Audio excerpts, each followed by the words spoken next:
उद्या पालखी येणार आहे आणि त्याच्यासाठी आम्ही हे सर्व सारवणार आहे आता. तर पालखीची तयारी सर्व आता चालू आहे. तर मी आता कसं सारवते तुम्ही बघा. हे शेण ठेवलं होतं 2-3 दिवस आणि आता त्याला आता मी ह्याच्यामध्ये मिक्स करणार. हां, तर आता हे शेण मिक्स केलं आहे त्याच्यामध्ये असं मिक्स करणार. आणि हे बघा आता हे बघा हे असं बनवून तयार झालेलं आहे आणि आता मी हे सारवायला घेणार आहे. ह्यातलं गवत सर्व हे अशी कन्सिस्टन्सी झाली पाहिजे इथे.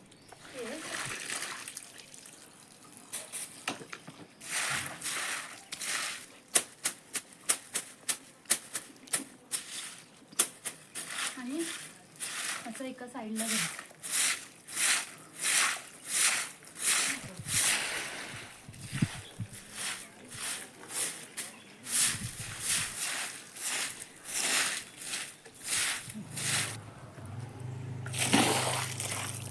हो,